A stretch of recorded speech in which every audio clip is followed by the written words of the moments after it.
आप सभी को विष्णु तिवारी का केस तो याद ही होगा ना। विष्णु तिवारी ललितपुर के रहने वाले थे। उनके ऊपर झूठा SC/ST एक्ट लगाया गया, जिस कारण उनको 20 साल जेल में रहना पड़ा। और जब वो जेल में थे, उनके माँ बाप 2 भाई हार्ट अटैक से मर गए। पता चला घर वालों की अटैक से मतलब मौत हो गई, 2 भाई मर गए, माँ बाप खत्म हो गए।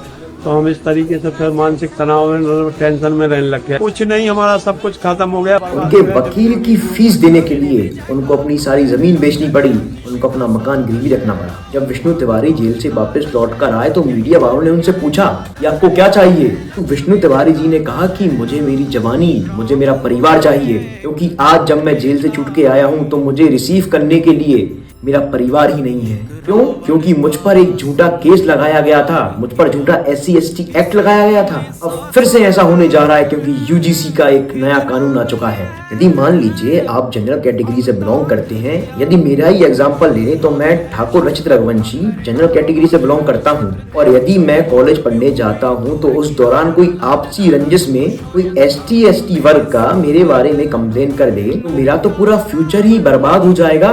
मुझे मेरी डिग्री नहीं मिलेगी, मुझे कॉलेज से निकाल दिया जाएगा। और यदि मान लीजिए कि यह भी साबित हो जाए कि जिसने कंप्लेन करी है वो झूठी है, वो भी उस व्यक्ति को कोई सजा का प्रावधान नहीं है। कि कल कर्नाटका में अनाउंस कर दिया है कि अगले विधानसभा में हम UGC बिल लाएंगे और उसको पास भी करवाएंगे। तो यदि इसको अभी नहीं रोका गया तो जनरल कैटेगरी है उसका सत्यानाश होने वाला है। क्यों?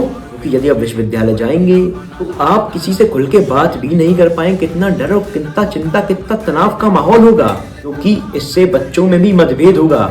बच्चे भी आपस में हंसी मजाक नहीं कर पाएंगे, दोस्ती यारी नहीं रहेगी, कोई किसी से कुछ बोलने में तक संकोच करेगा। यदि आपने किसी व्यक्ति से एक उल्टा सीधा शब्द भी बोल दिया तो वो आपकी कंप्लेन कर देगा, और आपकी कंप्लेन अगर सिद्ध होती है तो आपको जेल में भेज दिया जाएगा, आपको जुर्माना लगा दिया जाएगा, या फिर आपकी डिग्री तक कैंसिल कर दी जाएगी। और यदि सामने वाला गिल्टी पाया गया कि झूठी कंप्लेन करी है, वो भी उस व्यक्ति को कोई सजा नहीं होगी। सरकार सच में एक कानून बना रही है फिर मजाक कर रही है।